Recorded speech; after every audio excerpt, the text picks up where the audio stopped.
ಹೆಂಗಿದ್ರಿ ನಮ್ಮ ಮಂದಿ? ಇವತ್ತೆಲ್ಲಿ ಓಡಾಕತ್ತೀನಂದ್ರೆ ನಾವು ಸ್ಪೈಡರ್ ಮ್ಯಾನ್ ಮೂವಿ ಬುಕ್ ಮಾಡಿದ್ವಿ. ಮಧ್ಯಾಹ್ನ 11 ಗಂಟೆ ಶೋ ಇತ್ತು, ಅದರ 10 ಗಂಟೆ ತನಕ ಮರ್ಕೊಂಡ್ಬಿಟ್ವಿ. ಇನ್ನೇನು ಸ್ಟಾರ್ಟಿಂಗ್ ಸೀನ್ ಮಿಸ್ ಆಗಬಾರ್ದಂತ ಹೊಡ್ಕೋತ ಬಸ್ ಹಿಡಿದ್ವಿ. ಅಂತೂ ಕರೆಕ್ಟ್ ಟೈಮಾಗ ಮೂವಿ ಥಿಯೇಟರ್ ರೀಚ್ ಆಗಿ ಅಲ್ಲಿ ಸ್ವಲ್ಪ ಫೋಟೋ ತಕ್ಕೊಂಡು ಅದು ಮಾಲೆಲ್ಲ ಅಡ್ಡಾಡಿದ್ವಿ. ಇದು ಆ್ಯಕ್ಚುಲಿ ನಾನು ಎಲ್ಲಿ ವರ್ಕ್ ಮಾಡ್ತೀನಲ್ಲ ಅದ ಮಾಲ್ದಾಗ 4th ಫ್ಲೋರ್ದಾಗ ಮೂವಿ ಥಿಯೇಟ್ರ್ ಐತಿ. ಇಲ್ಲಿ ನೋಡ್ರಿ ಮೂವಿ ಥಿಯೇಟ್ರ್ ಎಷ್ಟು ಲಕ್ಸುರಿಯಸ್ ಇದಾವಂದ್ರೆ ಫುಲ್ ಎಲ್ಲ ಕುಷನ್ ಸೋಫಾಸ್ ಅದಾವು. ಥಿಯೇಟರ್ ಎಷ್ಟು ಲಕ್ಸುರಿ ಇತ್ತಲ್ಲ, ಇಲ್ಲಿ ಮೂವಿ ಕೂತ್ಕೊಳ್ಳೋಕೆ ಫುಲ್ ಕಂಫರ್ಟೇಬಲ್ ಇತ್ತು.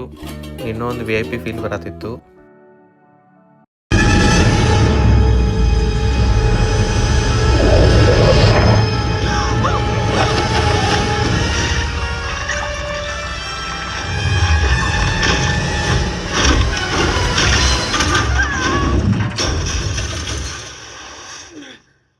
ಮೂವಿ ಥಿಯೇಟರ್ದಾಗ ಬರೀ ಸೋಫಾ ಅಷ್ಟೇ ಅಲ್ಲ, ಸೌಂಡ್ ಕ್ವಾಲಿಟಿನೂ ನೆಕ್ಸ್ಟ್ ಲೆವೆಲ್ ಇತ್ತು.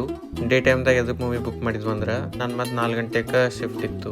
ಮತ್ತು ಹಂಗೆ ಹೊರಗಡೆ ಏನಾದರೂ ತಿಂದು ನಾನು ಶಿಫ್ಟ್ ಹೋಗ್ಬೇಕಂತ ಪ್ಲ್ಯಾನ್ ಮಾಡಿದ್ದೀನಿ. ಅದಕ್ಕೆ ಪಿಜ್ಜಾ ತಿನ್ನಕ್ಕೆ ಹೋದ್ವಿ. ಮತ್ತು ಮುಂದಿನ ವಿಡಿಯೋದಾಗ ಸಿಗ್ತೀನಿ. ಬಾಯ್, ಟೇಕ್ ಕೇರ್.